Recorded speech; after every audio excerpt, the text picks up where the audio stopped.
चलिए, सभी को नमस्कार। राधे राधे। जय हिंद। कैसे हो आप लोग? आप सभी के लिए जो प्रयास हम कर रहे हैं वो अभी आपको पता नहीं चलेगा, लेकिन जब एग्ज़ाम हॉल में आप बैठोगे तो लगेगा कि हाँ सर, मैंने कुछ पढ़ के आया है। बच्चे कंसेप्ट तो पढ़ते हैं, लेकिन जब तक आप मॉक यानी PYQ आप नहीं लगाओगे तब तक एग्ज़ाम क्रैक करना पॉसिबल नहीं है। ठीक है? तो आप हमारे साथ जुड़ते हैं, मुझे बहुत अच्छा लगता है। और दूसरी बात, लगातार जुड़े रहते हैं। मैं बस आपसे इतना ही गुजारिश करूंगा। बहुत बच्चों का ये क्वेरी रहता है, सर आप मैसेज का रिप्लाई नहीं देते हैं। बच्चे, आपने देखा होगा कि जब हम पढ़ाते हैं, थ्योरी क्लास कराते हैं, तो हर एक बच्चा से हम कनेक्ट रहते हैं। लेकिन जब मॉक टेस्ट की बात आती है तो हम चाहते हैं कि बच्चे का बहुत कम समय लें।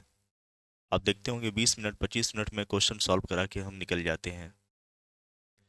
हम चाहेंगे तो वो क्लास 1 घंटा का भी लगा सकते हैं, लेकिन ऐसा नहीं है। कम समय में अधिक से अधिक क्वेश्चन करा करके आपका सफलता हो, यहाँ तक पहुँचाना मेरा एक मकसद है। ठीक है? आप सभी सफल हो, आप सभी मेरे भाई बहन हैं। तो आज जो क्लास की शुरुआत होगी वो मेरे ख्याल से सीरीज, ये आपका जो चल रहा है वो 10वां सीरीज है। ठीक है?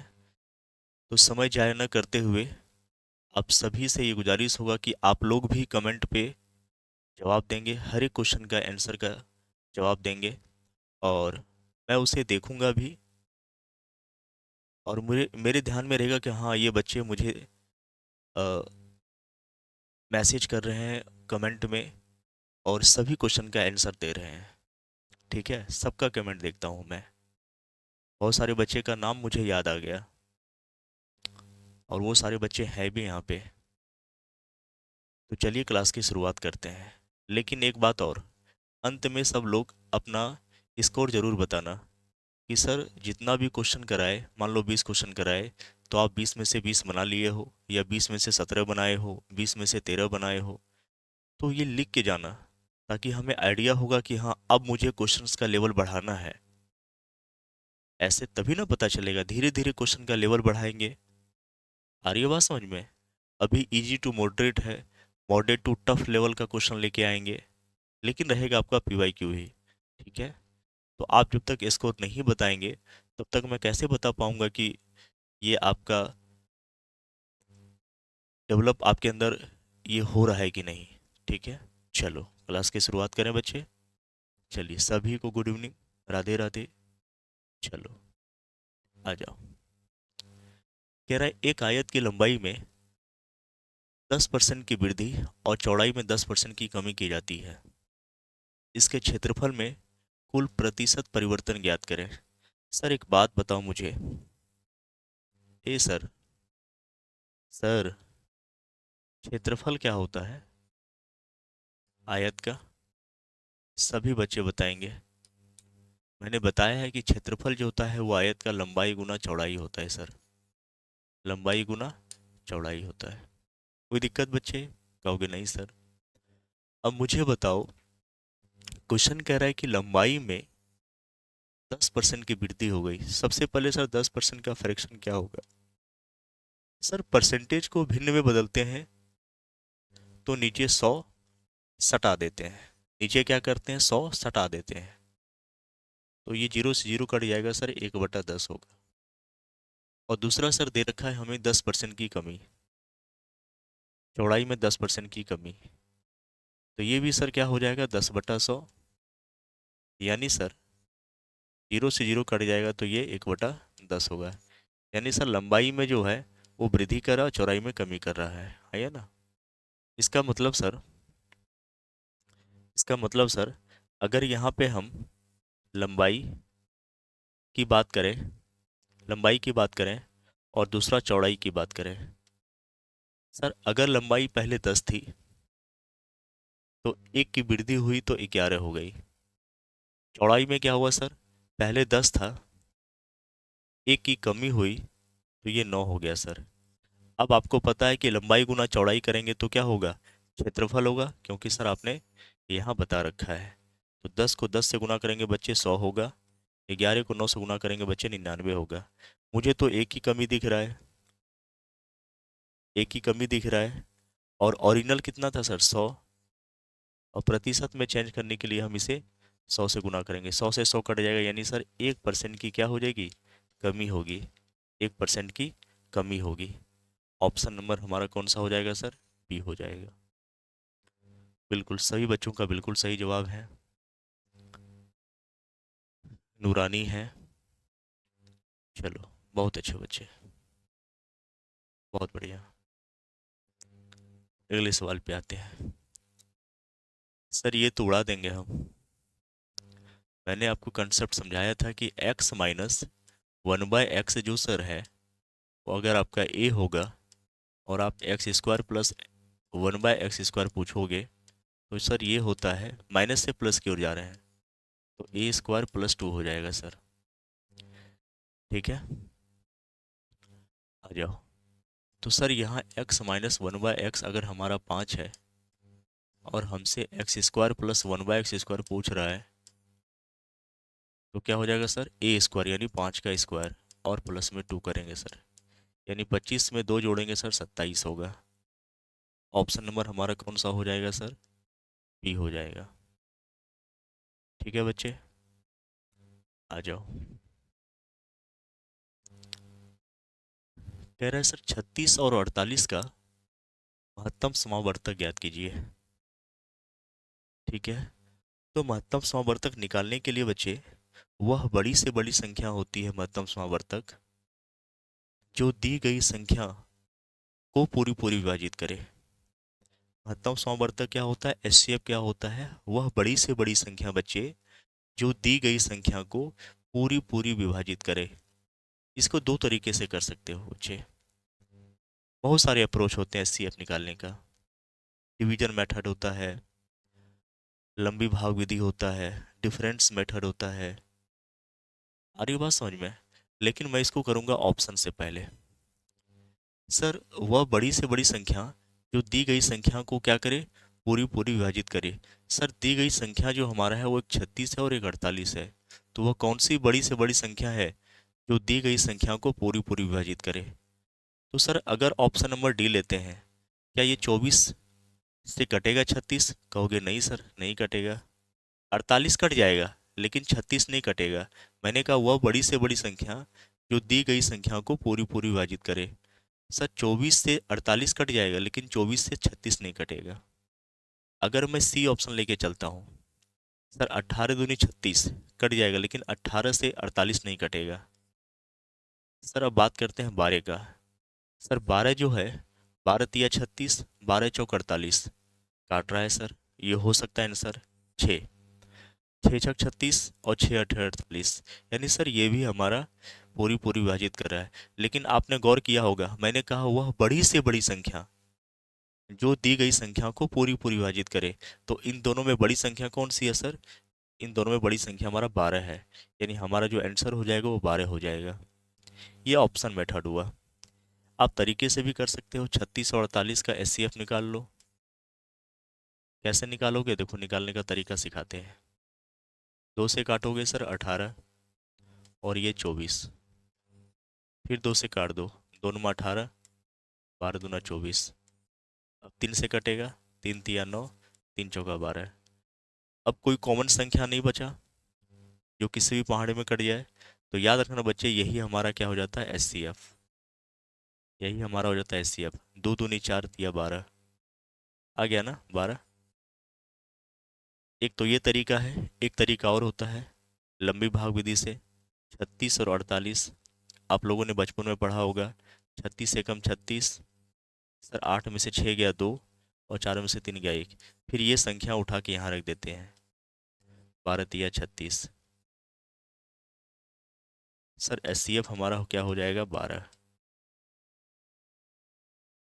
एक डिफरेंस मेथड भी होता है, डिफरेंस मेथड होता है। इन दोनों का डिफरेंस कितना है सर? इन दोनों का डिफरेंस होता है 12, और यही हमारा क्या हो जाएगा? एचसीएफ हो जाएगा। तो मैंने चार तरीका बताया, ऑप्शन से बताया, एक ये मेथड बताया, एक ये मेथड बताया, और एक डिफरेंस मेथड।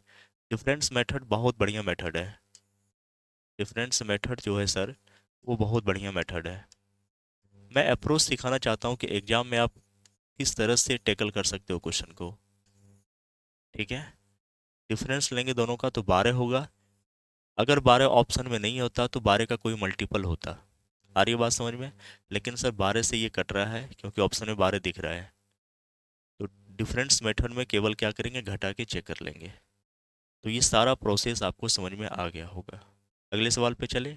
चलो, बिल्कुल आराम से पढ़ेंगे, कोई जल्दी नहीं है। ठीक है, आ जाओ। एक समबाहु त्रिभुज का क्षेत्रफल 16√3 वर्ग सेंटीमीटर है। इसकी भुजा की लंबाई ज्ञात करें। सर आपको पता है कि समबाहु त्रिभुज का जो क्षेत्रफल होता है बच्चे, समबाहु त्रिभुज का जो क्षेत्रफल होता है, यानी एरिया ऑफ इक्विलेटरल ट्रायंगल, वो सर दे रखा है हमारा 16√3, क्वेश्चन में दे रखा है। और फॉर्मूला सर होता है √3/4 a²। हाँ या ना बच्चे? कहोगे हाँ सर। जहाँ ए क्या है, भुजा है सर, 16√3। मुझे बच्चे बताओ, √3 से √3 कट जाएगा तो a² का मान कितना हो जाएगा? 16 को 4 से गुना करेंगे सर, 64 हो जाएगा। अब यहाँ से अगर मैं स्क्वायर हटाऊंगा तो इस पर रूट लग जाएगा, और 64 का वर्गमूल कितना हो जाएगा? 8। आपसे भुजा की ही लंबाई पूछा है, तो ऑप्शन नंबर हमारा कौन सा हो जाएगा? 8 सेंटीमीटर। हो सकता था कल को यहाँ पे परिमाप पूछ लेता। तो परिमाप क्या होता है? क्योंकि समबाहु त्रिभुज की तीनों भुजा बराबर होती है, तो परिमाप हो जाता भुजाओं का योग, यानी 3 गुना भुजा। कल को आपसे यहाँ पे क्षेत्रफल पूछ लेता, क्षेत्रफल पूछ रखा है ना, क्वेश्चन में दे रखा है। हाँ, परिमाप पूछ सकता था। ठीक है, चलिए।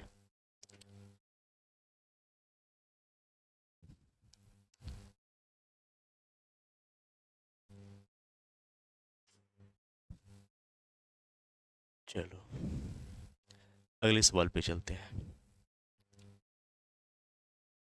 एक चुनाव में 2 उम्मीदवार थे। जीतने वाले को 60% वोट मिले और 1200 वोटों से जीत गया। कुल वोटों की संख्या क्या थी? चलिए, सही बच्चे करेंगे इसको।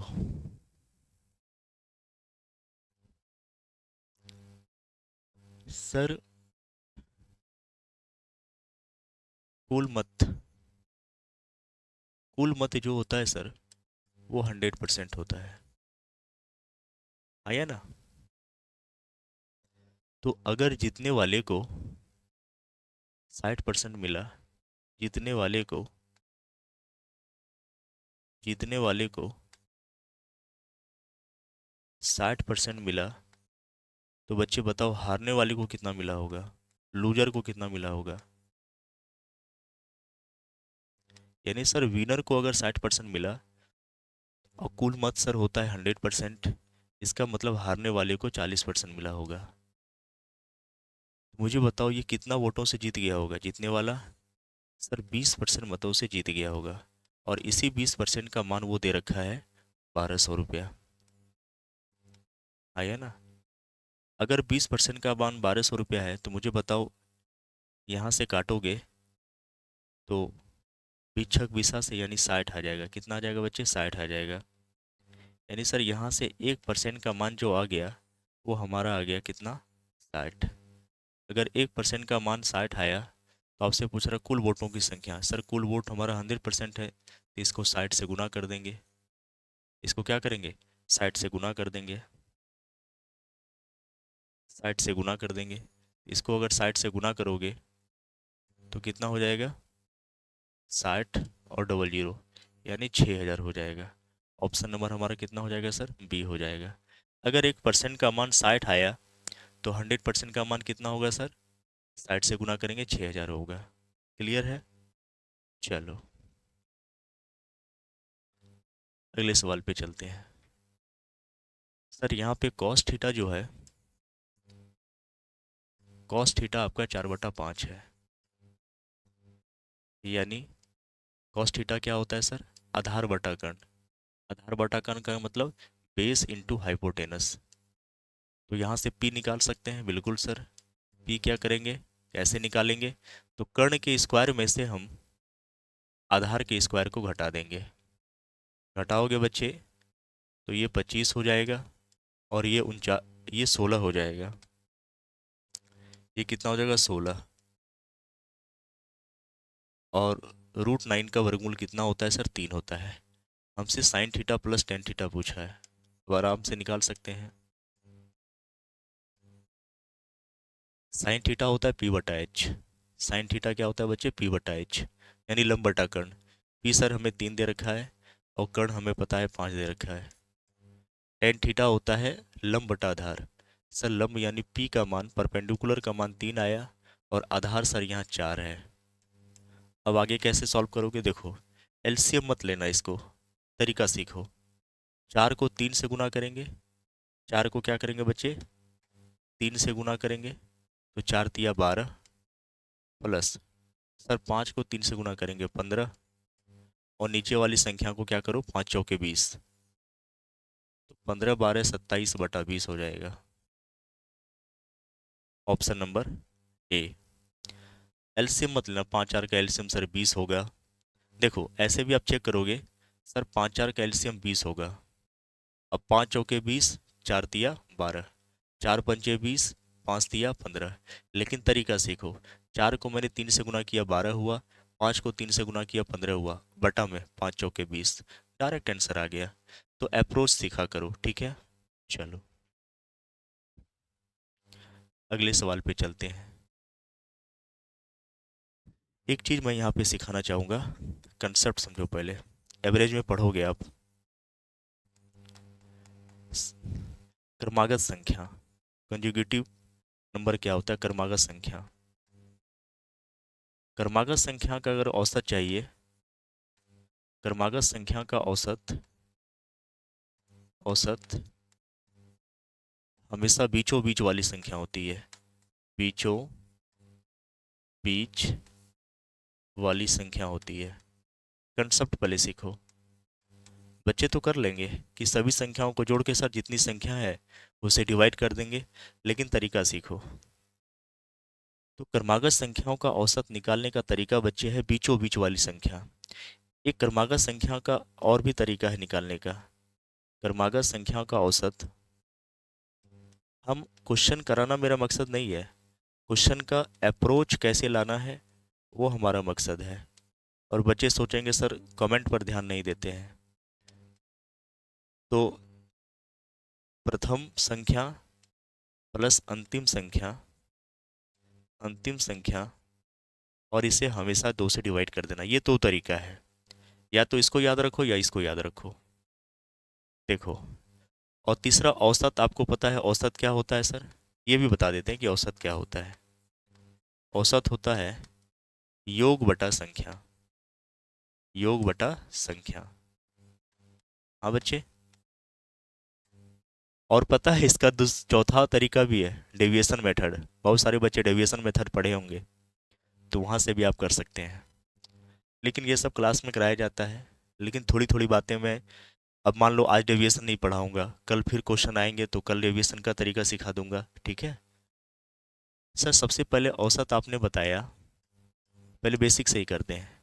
औसत सर होता है योग बटा संख्या, यानी सारी संख्याओं को जोड़ लेंगे, 15 प्लस 25 प्लस 35, और बटा में सर संख्या हमारा 3 है।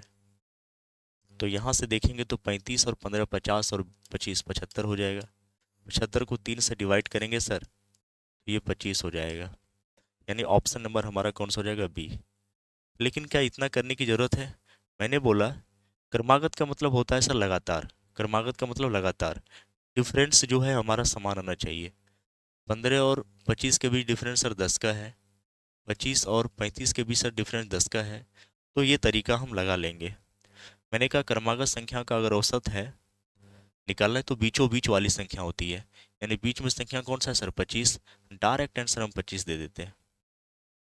डायरेक्ट आंसर हम 25 दे देते हैं। या फिर दूसरा तरीका देखो, क्रमागत संख्याओं का औसत निकालना है तो प्रथम प्लस अंतिम बटा 2। आप अगर प्रथम में 15 है और अंतिम में कितना है सर 35 है, तो 35 और 15 50 का आधा कितना हो जाता है 25 हो जाता है। तो ये तरीका आपको समझ में आया। क्रमागत का मतलब होता है लगातार, डिफरेंस समान होना चाहिए। तो ये पूरा प्रोसेस आपको समझ में आया। चलो अगले सवाल पे चलते हैं। कह रहा है एक शंकु की ऊंचाई 4 सेंटीमीटर और त्रिज्या 3 सेंटीमीटर है, इसका वक्रपृष्ठीय क्षेत्रफल ज्ञात करें। अगर एक शंकु बनाते हैं सर, हम एक शंकु बनाते हैं यहाँ पे,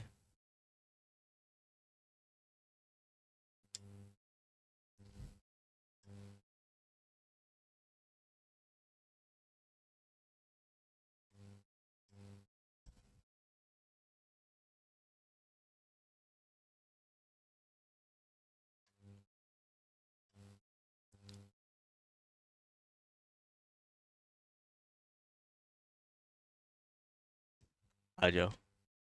सर आप सभी को मालूम है कि ये आपका त्रिज्या होता है, ये आपका हाइट है, और ये आपका स्लांट हाइट है, तिरछी ऊंचाई। वक्रपृष्ठीय क्षेत्रफल होता है शंकु का सर पाई आर एल।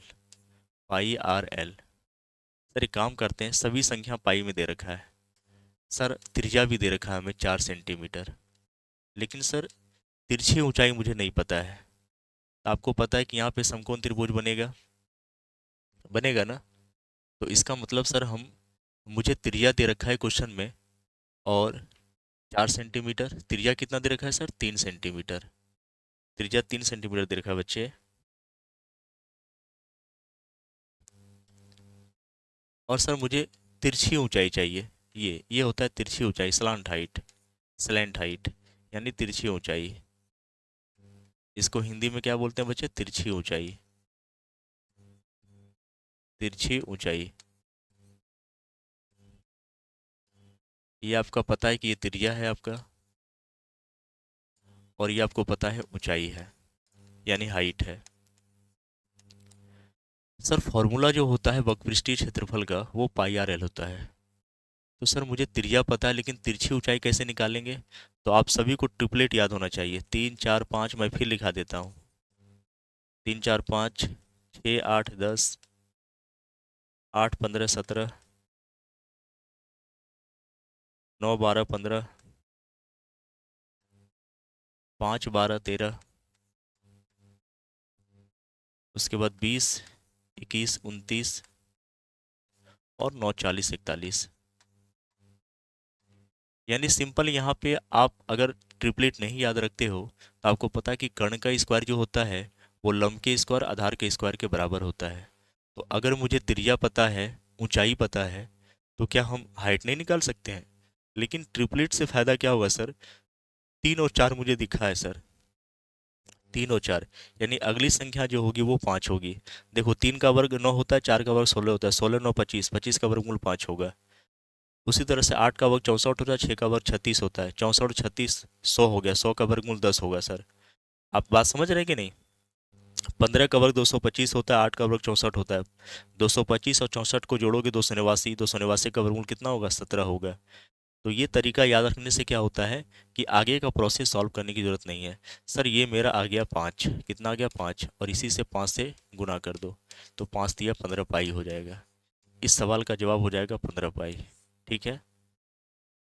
तो मैं फिर कहा कि क्वेश्चन कराना मेरा मकसद नहीं है, क्वेश्चन का अप्रोच कैसे लाना है वो हमारा मकसद है।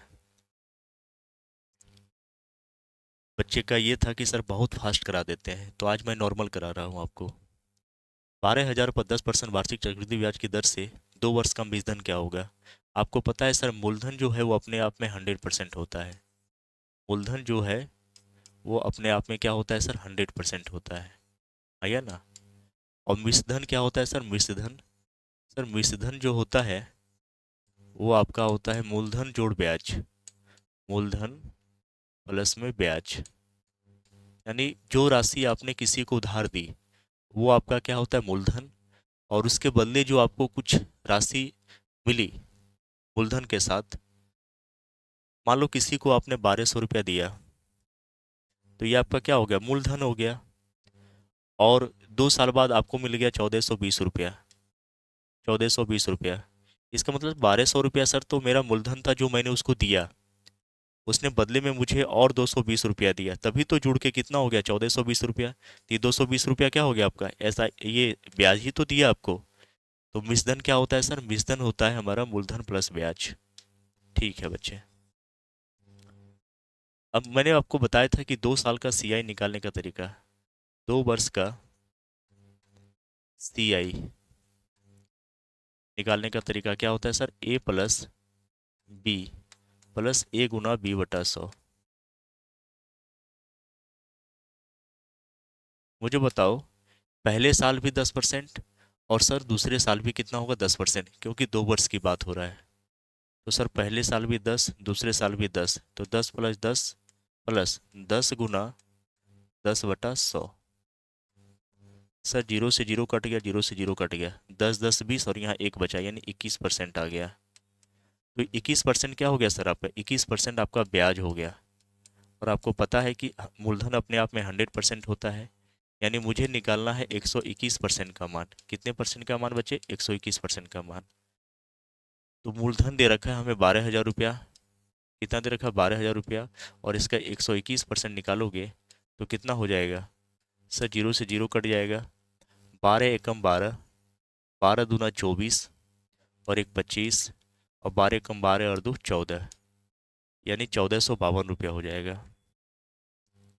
क्या कर दिया मैंने, हाँ ठीक तो है। अच्छा, 3 जीरो है ना, एक जीरो और बचा हुआ है यहाँ पे, 1452 जीरो, यानी ऑप्शन नंबर हमारा कौन सा हो जाएगा बच्चे, बी हो जाएगा। ठीक है, चलो अगले सवाल पे चलते हैं। सर यहाँ पे ए क्यू प्लस बी क्यू जो है वो हमारा 72 दे रखा है, और ए प्लस बी जो है बच्चे हमारा वो दे रखा है 6, और हमसे पूछ रहा है ए बी का मान क्या होगा। ठीक है, इसी का तो मैंने एक चीज़ बताया था आपको, या तो इसको फॉर्मूले से आप कर सकते हो या फिर आप अप्रोच से कर सकते हो। कैसे, कोई दो संख्या सोचो अपने यहाँ। सर अगर मैं दो कोई संख्या सोचता हूँ तो यहाँ पे अगर मैं ए का मान 4 रखता हूँ, ए का मान कितना रखेंगे सर 4, और बी का मान रखते हैं 2। ये कब दिमाग में आता है, जब आप 10-12 क्वेश्चन इसी टाइप का कर लोगे तो आपके दिमाग में ये क्लिक कर जाएगा तुरंत कि हाँ सर। तो अब आपको पता है कि 4 का क्यू सर होता है 64, क्यू करना है, और 2 का क्यू सर होगा 8, और जब इन दोनों को जोड़ेंगे सर होगा 72। इसका मतलब जो हमने ए का मान 4 माना और बी का मान 2 माना वो सेटिस्फाई कर गया। तो सिंपल 4 को 2 से गुना कर दो, तो 4 दूनी कितना हो जाएगा बच्चे, 8 हो जाएगा। ऑप्शन नंबर कौन सा हो जाएगा, ए। या फॉर्मूले से भी इसको आप कर सकते हैं, तो फॉर्मूले से आप करके चेक कर लेना। ए प्लस बी का होल क्यू होता है बच्चे A cube plus B cube plus 3ab into A plus B. ठीक है, वहाँ से आप कर सकते हो। आ जाओ, कह रहा है एक ट्रेन 400 मीटर लंबी है और 60 किलोमीटर पर घंटे की गति से चल रही है। यह एक 600 मीटर लंबे प्लेटफॉर्म को कितने समय में पार करेगी। बच्चे याद रखना, जब कोई व्यक्ति किसी खंभे को, किसी पोल को, या किसी माइलस्टोन को, या किसी और व्यक्ति से पार करती है तो वो खुद की लंबाई को पार करती है। ठीक है, यहाँ पे दूसरा तरीका सीखना कि जब कोई ट्रेन किसी दूसरी ट्रेन को, या किसी दूसरे प्लेटफॉर्म को, या किसी दूसरे टनल को पार करती है तो वह अपनी प्लस दूसरी दोनों की लंबाई को पार करता है। यहाँ पे लंबाई जुटेगा। ठीक है, आ रही है बात समझ में। और अगर सेम डायरेक्शन में है, सेम डायरेक्शन में है तो आप सभी को पता है कि सर चाल हमारा घटेगा, और अपोजिट डायरेक्शन में होगा तो चाल हमेशा जुड़ेगा। ठीक है, चलो, लेकिन अगर हम लंबाई की बात करेंगे, अगर हम लंबाई की बात करेंगे तो लंबाई हमेशा जुड़ेगी, लंबाई हमेशा जुड़ती है। जैसे यहाँ पे एक ट्रेन दे रखा है 400 मीटर, ये ट्रेन की लंबाई है, और दूसरा 600 मीटर लंबे प्लेटफॉर्म है, तो ये हमारा 600 हो जाएगा। लंबाई हमेशा बच्चे जुड़ेंगे, लंबाई हमेशा जुड़ेगा। यहाँ देखो ट्रेन की लंबाई दे रखा है बच्चे 400 मीटर, और प्लेटफॉर्म की लंबाई दे रखा है 600 मीटर। तो हमेशा याद रखना लंबाई हमेशा जुड़ता है, चाहे वो अपोजिट डायरेक्शन से हो या सेम डायरेक्शन से हो, लंबाई हमेशा जुड़ेगा। लेकिन चाल में ध्यान रखना, अगर चाल अपोजिट डायरेक्शन में है, दो ट्रेन की बात कर लो, अगर दो ट्रेन एक दूसरे के विपरीत आ रही है और चाल की बात करेंगे तो चाल जुड़ जाएगा। अगर दो ट्रेन सेम डायरेक्शन में जा रहा है तो चाल हमेशा घटेगा। लेकिन लंबाई हमेशा जुड़ेगा, चाहे वो अपोजिट डायरेक्शन में हो या सेम डायरेक्शन में हो। ये दिमाग में क्लिक किया? हाँ सर। दूसरा, टाइम स्पेंड डिस्टेंस में एक फॉर्मूला याद रखना कि दूरी बराबर होता है चाल गुना समय। दूरी बराबर होता है चाल गुना समय। ये लंबाई कुछ और नहीं, दूरी है सर। अब आते हैं चाल गुना समय। चाल मुझे दे रखा है सर 60। आपको पता है कि ये किलोमीटर पर घंटा में है, और किलोमीटर पर घंटा में तो इसको मीटर पर सेकंड में चेंज करेंगे। तो आप सभी को बता देते हैं कि किलोमीटर पर घंटा को अगर बच्चे मीटर पर सेकंड में चेंज करोगे तो 5/18 से क्या करते हैं बच्चे, गुना करते हैं। और अगर मीटर पर सेकंड को हम किलोमीटर पर घंटा में अगर चेंज करेंगे तो ये 18/5 से गुना करेंगे। हमेशा याद रखना, बड़ी यूनिट, किलोमीटर बड़ी यूनिट है ना, और मीटर छोटी यूनिट है। बड़ी यूनिट से छोटी यूनिट की हो जाएंगे तो इन दोनों में छोटी कौन सी है सर, 5।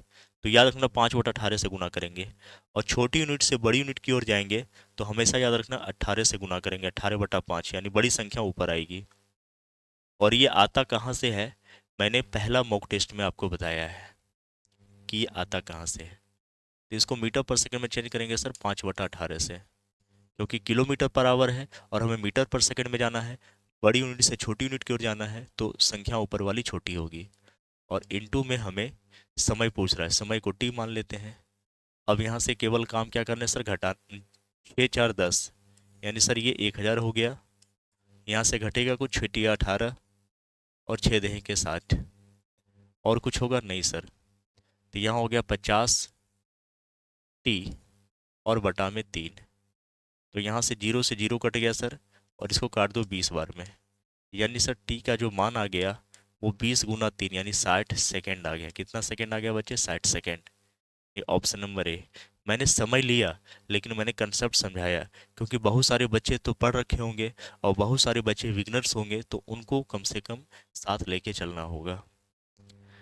अगले सवाल पे आते हैं। कह रहा है गोले की त्रिज्या को दुगना करने पर इसके आयतन में कितने गुना की वृद्धि होगी। सर गोले का आयतन होता है 4/3 πr³ आया ना।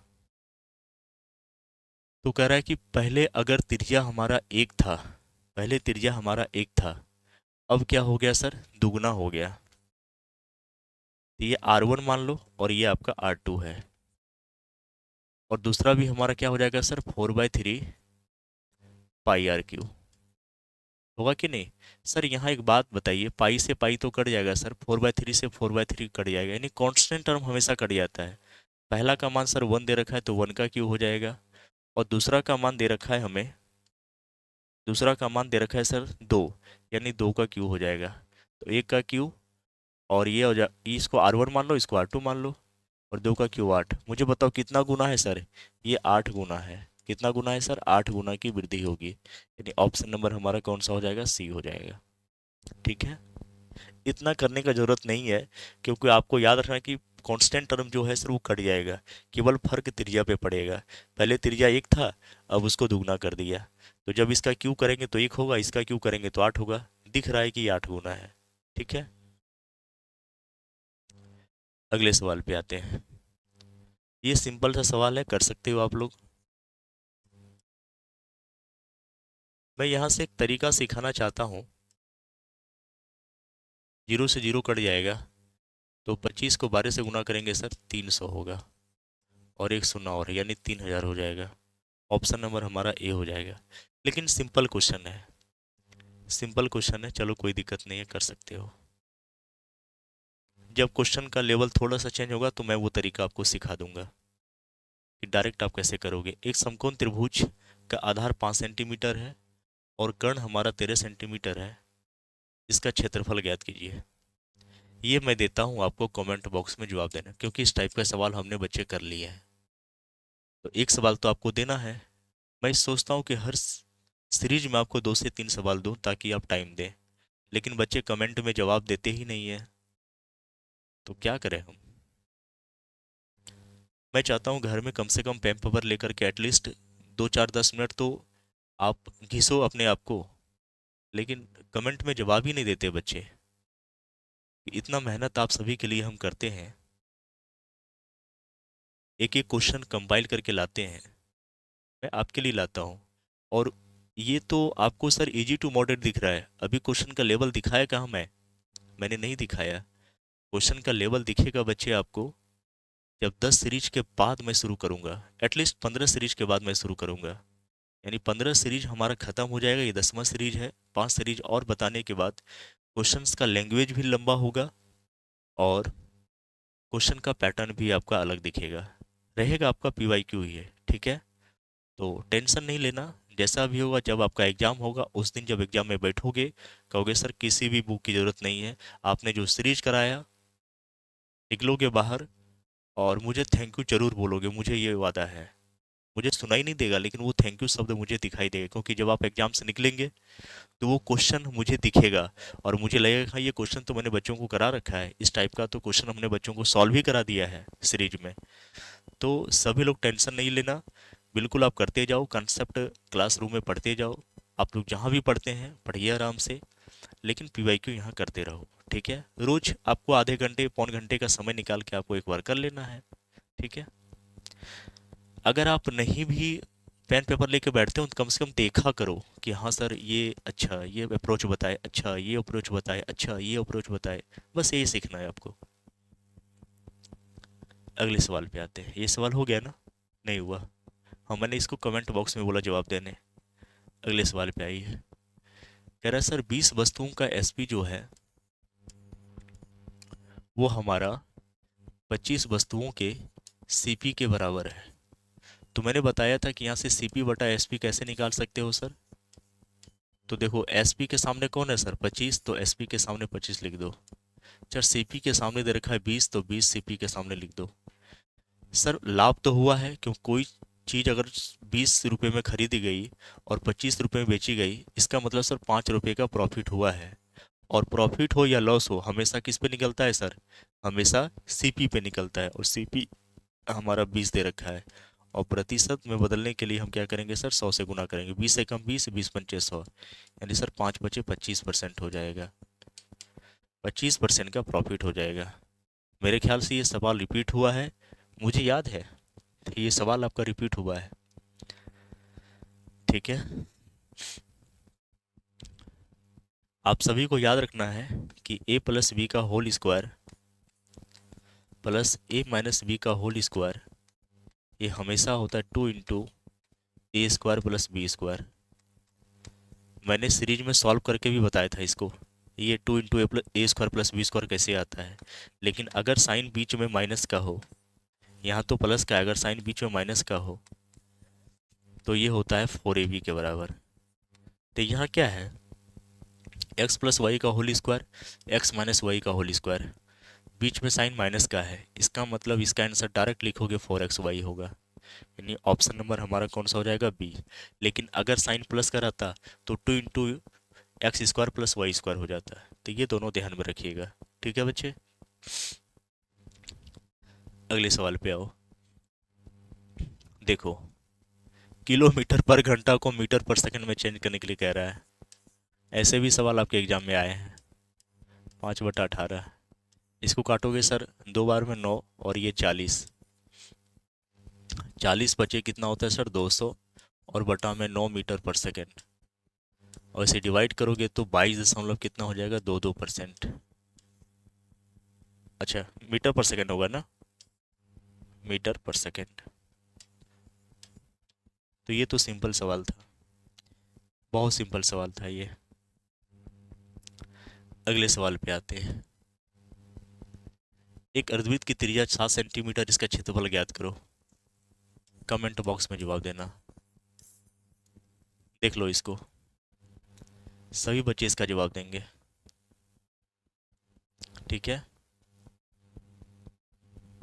बहुत बढ़िया गुड़िया, बहुत अच्छे बच्चे। चलिए बहुत सारे बच्चों का, बहुत अच्छे, ठीक है।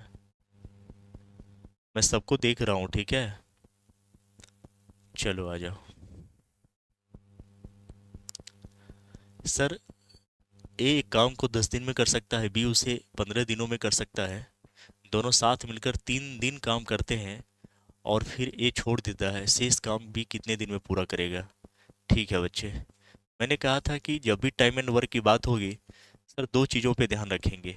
एक तो कुल वर्क और दूसरा कार्य क्षमता। सर कुल वर्क यानी टोटल वर्क कैसे निकालते हैं? तो समय का एलसीएम लेकर के। जैसे यहाँ पे देखो सर, ए करता है 10 दिन में और बी करता है 15 दिन में। ये समय ही तो दे रखा है, और 10 और 15 का एलसीएम होता है सर 30। हमने क्या किया, समय का एलसीएम निकाला। यही आपका कुल कार्य होता है। हर सवाल में यही करना है टाइम एंड वर्क में।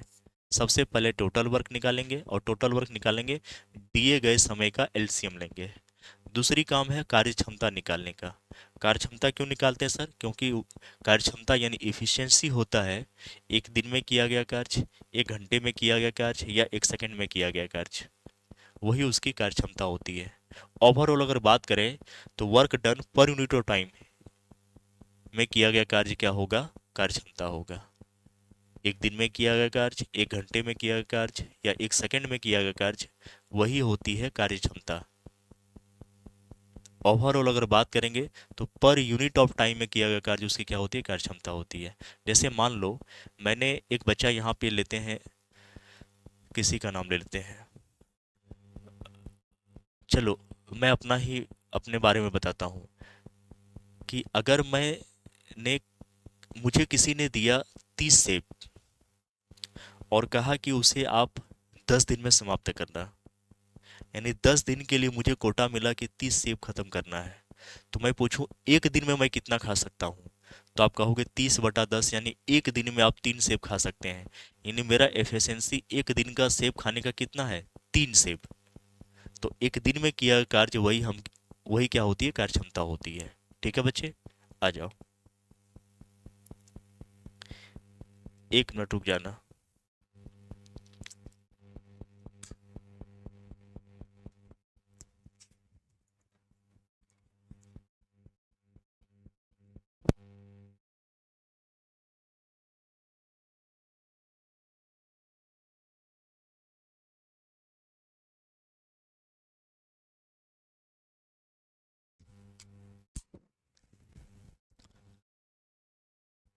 बच्चे का जवाब आ रहा था सर, आवाज नहीं आ रही है। चलो, मैंने बताया था आपको कार्य क्षमता के बारे में कि सर कार्य क्षमता क्या होगी। तो कार्य क्षमता जो होता है वो एक दिन में किया गया कार्य, या 1 घंटे में किया गया कार्य, या 1 मिनट में किया गया कार्य, या 1 सेकंड में किया गया कार्य, वही उसकी कार्य क्षमता होती है। जैसे मान लो मुझे किसी ने 30 दे दिया, उसने कहा कि इसे 10 दिन में ख़त्म करना है, तो ठीक है। लेकिन अगर उसने कहा कि एक दिन में कितना खाओगे, तो मैं कहूँगा 30/10, यानी वस्तु को समय से भाग देंगे। 30 सेब है सर और 10 दिन में ख़त्म करेंगे, तो एक दिन में कितना खाएंगे? 30/10, यानी 3 सेब खाएंगे। वो जो 3 सेब निकाला ना आपने, वो मेरे एक दिन के खाने का क्षमता है। यानी एक दिन में किया गया कार्य, 1 घंटे में किया गया कार्य, 1 मिनट में किया गया कार्य, 1 सेकंड में किया गया कार्य, वही उसकी कार्य क्षमता होती है। और कुल वर्क कैसे निकालेंगे? कुल वर्क निकालते हैं हम बच्चे, दिए गए समय का एलसीएम लेते हैं। चलो, तो 30/10 यानी सर ये आ जाएगा 3, और 30/15 ये आ जाएगा 2। इसका मतलब ए के एक दिन का जो कार्य क्षमता है वो 3 है, और बी के एक दिन का कार्य क्षमता हमारा 2 है। तो यहाँ कह रहा है कि दोनों जो है साथ मिलकर 3 दिन काम करते हैं। ठीक है बच्चे, एक दिन में दोनों मिलकर कितना करेगा सर? 3 + 2 यानी 5, और ये लगातार किया 3 दिन तक साथ मिलकर, यानी 15 काम हमारा हो गया खत्म। तो हम पूछें शेष काम कितना बचेगा? शेष, सर शेष जो बचेगा, टोटल वर्क हमारा दे रखा है 30, 30 में से मेरा 15 काम हो गया, तो टोटल काम कितना बच गया सर? 15 काम और बच गया। और आगे कह रहा है क्वेश्चन में कि फिर एक छोड़ देता है, ए छोड़ देता है तो कौन करेगा? बी करेगा। तो बी करेगा तो टोटल काम 15 है, और बी की कार्य क्षमता सर 2 है। इसका मतलब ये 7.5 दिन में हमारा काम कंप्लीट कर देगा। 7.5 दिन में ये हमारा काम कंप्लीट कर देगा। ऑप्शन नंबर आपका ए हो जाएगा। ठीक है बच्चे। आ जाओ। और ये लास्ट सवाल है आपका। सर कौशिक 30 का मान होता है 2 प्लस सेक 30 का मान भी होता है 2 इंटू टेन 45 का मान होता है 1, यानी 4 में से 1 घटाएंगे सर 3 हो जाएगा। ये सिंपल सवाल था, क्योंकि हर एक शिफ्ट में आपका इस टाइप का सवाल रहता है, तो मैं चाहता हूँ कि हर एक शिफ्ट में मैं भी एक सवाल रखूं, ताकि sine cos tan cot sec cosec का जो 0 30 45 60 90 का मान है वो याद रखें। ठीक है, तो आज की सेवा हम यहीं समाप्त करते हैं। बीच में बच्चों का ये सवाल था कि सर आवाज़ नहीं आ रही थी। कोई बात नहीं है बच्चे, जहाँ पे आवाज़ नहीं आई मैंने क्वेश्चन कराने पर ध्यान दिया, तो आप क्वेश्चन आपको दिख रहा होगा, उसको आप सॉल्व कर लेना, गुस्सा नहीं होना है।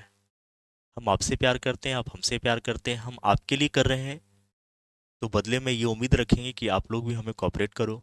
ठीक है, अगर अच्छा लगा हो कि हाँ सर आपका मेहनत सफल रहा, तो सेशन को लाइक कर देना। बच्चे लाइक नहीं करते, ये मुझे दिख रहा है, मैं कभी कभी खोल के देखता हूँ कि जब क्लास पूरी ख़त्म हो जाती है हमारी, खाना पीना खा के जब मैं सोने जाता हूँ, तो देखता हूँ बच्चे लाइक ही नहीं किए। अब मुझे बताओ, लाइक नहीं करोगे इसका मतलब मुझे ये होगा कि सर बच्चे पसंद नहीं कर रहे हैं, और बच्चे पसंद नहीं कर रहे हैं तो फिर हम ये सीरीज क्यों कराएं, छोड़ देते हैं।